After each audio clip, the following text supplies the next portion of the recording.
Los efectos producidos por la pandemia del coronavirus en el país han forzado a las autoridades a considerar medidas drásticas para que la población disponga de efectivo. Se plantea desde el Congreso la libre disposición del 25% del fondo con fin previsional de cada aportante del sistema privado de pensiones. El objetivo de este video es descubrir si nos conviene o no realizar el retiro de ese 25%. Anteriormente ya realicé un video demostrando de forma práctica que es perjudicial a largo plazo para el aportante retirar el 25% de su fondo de pensión. Solo que en esta oportunidad presentaré el mismo resultado, la misma conclusión, pero utilizando gráficos para mayor claridad en mi conclusión. Enfatizo que la decisión de este retiro es personal, depende de ti. Podrías tener problemas de efectivo por la pandemia, o simplemente renegar contra el sistema o cualquier otra razón que te lleve a retirar este dinero. Con este video pretendo que usted tenga una visión diferente, un enfoque con números, desapasionado, para que también considere la opción de conservar ese 25% en el sistema privado de pensiones, siempre que no esté perjudicado por la pandemia, claro está, aunque esto contradiga la Vox Populi. Vamos a revisar los datos. Tenemos un gráfico a mano derecha que nos está mostrando el rendimiento de los fondos 0, 1, 2 y 3 de la AFP Habitat. ¿Por qué esta AFP? Porque es la que, según la información que muestra en su web, es la que ha obtenido los mejores rendimientos en los últimos 6 años en todos los fondos. El fondo 0 es la línea azul y como vemos es prácticamente recta, y este fondo no es accesible para los que no estamos jubilados, pero lo dejo como una referencia. La línea celeste o la curva celeste es la evolución de un plazo fijo X en el mismo periodo.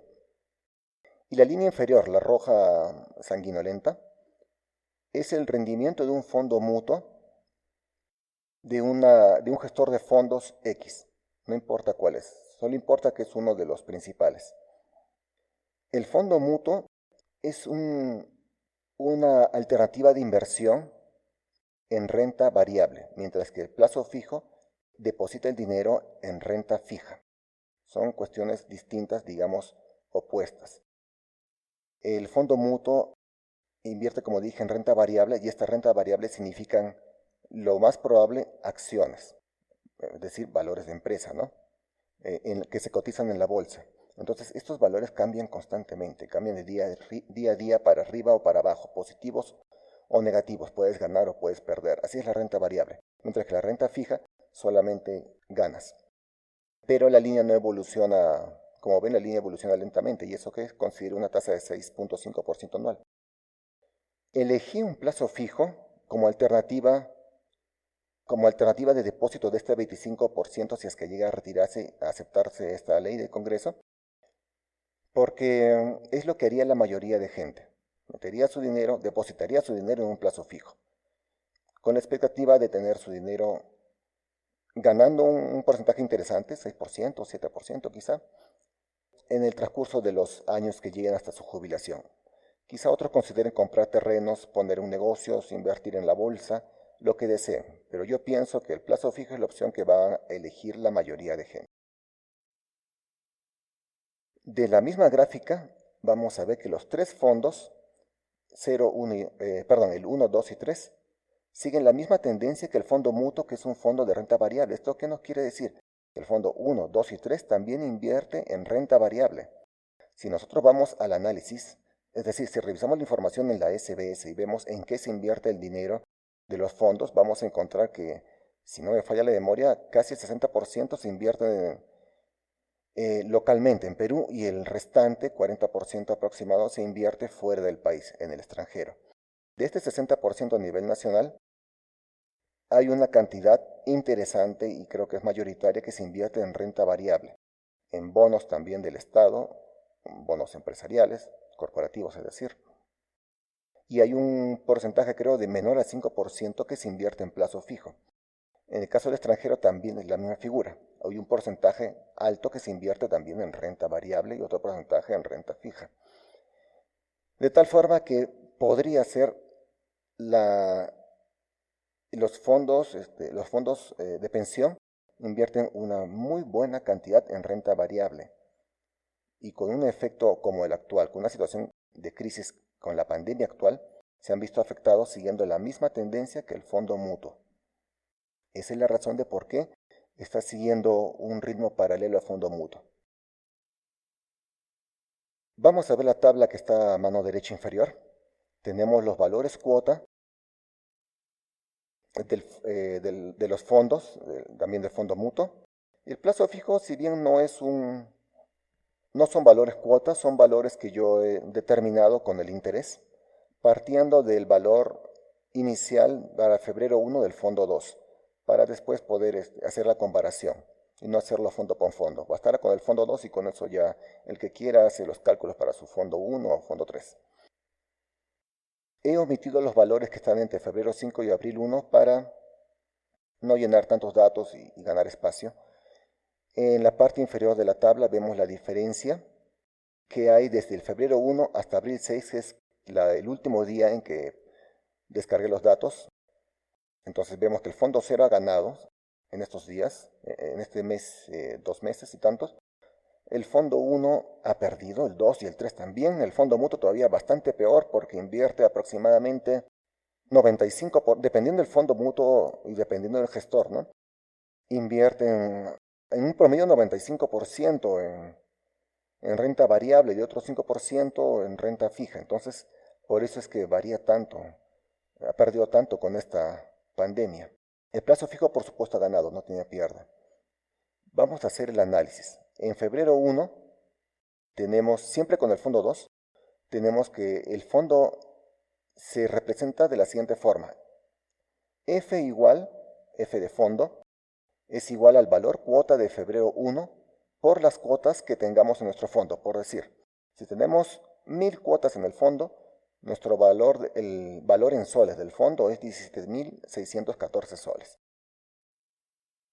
A finales de la pandemia, por decir, de la parte más difícil de la pandemia, que es en abril 6, tenemos el fondo final representado por F sub F, igual al valor cuota por las cuotas. Es lo que vemos en la pantalla. Ahora, vamos a dividir este F sub F en dos porciones. El 75% del F sub F, que se va a representar como X y corresponde al dinero que es intangible, que no se va a retirar del fondo de pensiones. Y el 25% del F sub F se va a representar como Y es el dinero que se está proponiendo como libre disposición para enfrentar a la pandemia. En el caso del plazo fijo, desde febrero 1 hasta febrero 6, ya sabemos que gana 1%. Ahora, partiendo de abril 6, es decir, si la ley se aprobó el 6 y tenemos el 6 de abril, tenemos la capacidad para retirar el 25% desde el lunes, es decir, desde el, me parece que viene a ser 13 de abril, con una tasa de 6%, estaríamos partiendo de la parte más baja de la gráfica. O sea, tenemos que recuperar ese dinero. Y van a pasar, como ustedes pueden ver, 3 años para recuperar el capital. Si ustedes ven el tercer año, al finalizar el tercer año, tenemos un valor de Y igual, el valor del tercer año viene a ser 17.703 por las cuotas. Entonces, eso nos pone un poquito arriba del fondo que teníamos el 1 de febrero. Entonces, al finalizar el tercer año, con ese plazo fijo, con una tasa de 6%, ya recuperamos el dinero. ¿Por qué 6%? Porque el 25% de ese fondo podría ser 20.000 soles, asumiendo que el fondo total sea 100.000. Entonces, digamos 6%, que sí es posible conseguirlo. Conseguir 6.5% sí ya lo veo bien difícil. Y créame que yo he recorrido varios bancos, financieras y cajas para conseguir ese 6% y hasta un poquito más. Si firmas un contrato de 3 años podrías conseguir un 6.2%, pero no he visto 7%. Al menos por 20.000 soles, 25.000. De 50.000 para arriba, creo que tampoco, pero bueno, ya será cuestión de hacer la revisión personal, ¿no? ¿Qué pasa si el dinero lo dejamos, ese 25%, o sea, Y lo dejamos en la AFP? Tenemos a mano derecha un caso similar a la pandemia actual, que fue en el 2008.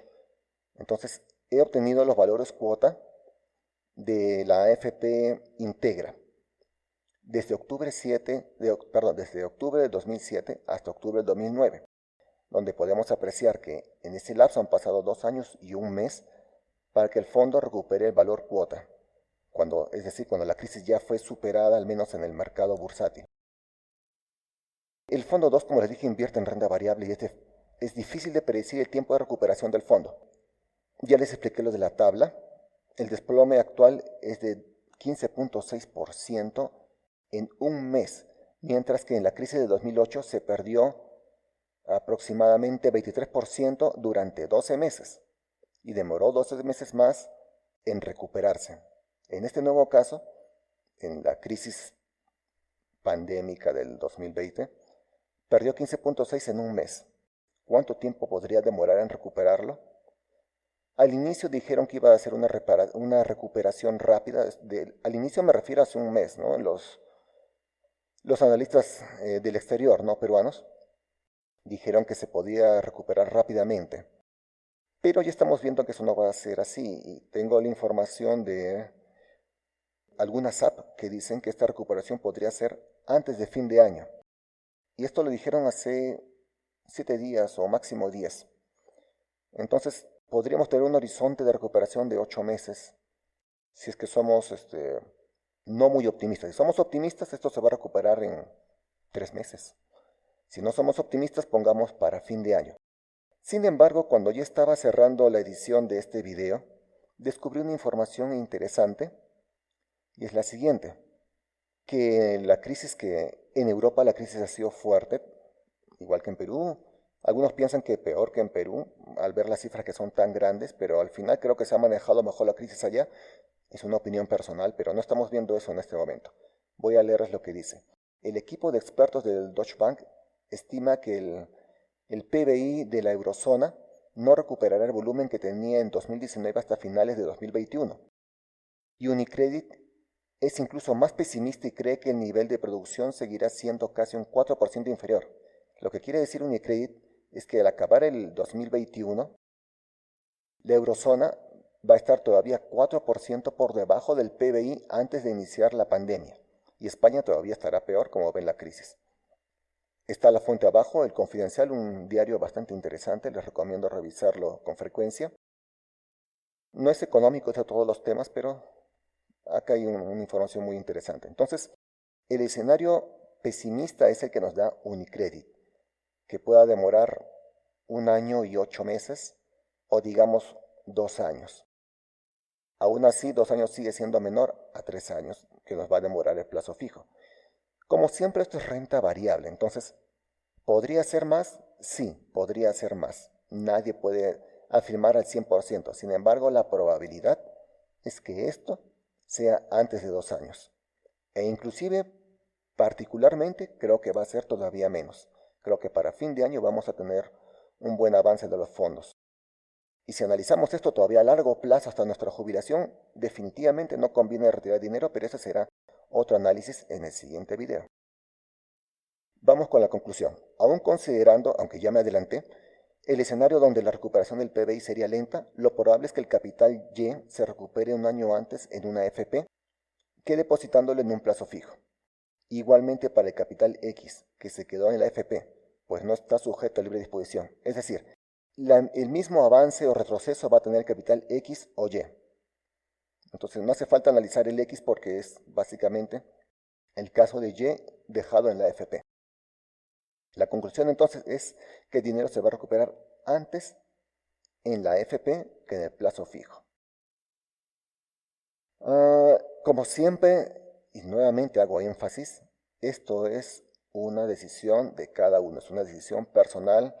Si tienen familia, quizá la van a tomar con su familia, con su pareja. Este video lo hago para que ustedes tengan una visión distinta, una perspectiva distinta, para que no se guíen por la información que aparece en Facebook, que muchas veces es información sesgada, parcializada, orientada con algún fin quizá político, donde no hay ningún análisis, solamente presentan una tabla que no se sabe cómo obtuvieron esos datos, ni de dónde los obtuvieron, como el caso de Urresti, que presenta, no sé, o al menos lo atribuyen a Urresti.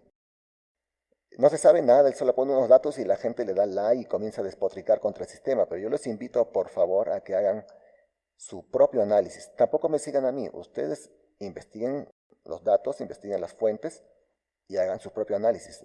No les recomiendo trabajar con dinero si ustedes son muy pasionales, si es que no van a pensar. Hay que ser bastante fríos cuando se trata de dinero, sobre todo de nuestro dinero.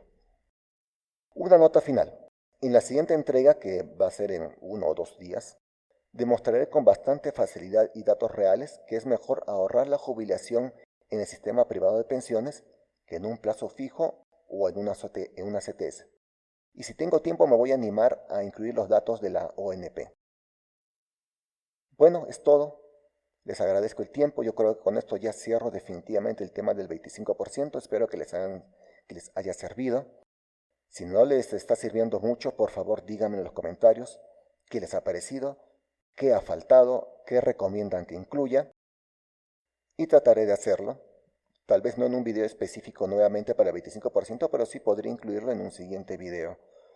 Muchas gracias y mucha suerte con lo que nos viene de la pandemia, que parece que todavía se va a alargar más. Mucha suerte, gracias.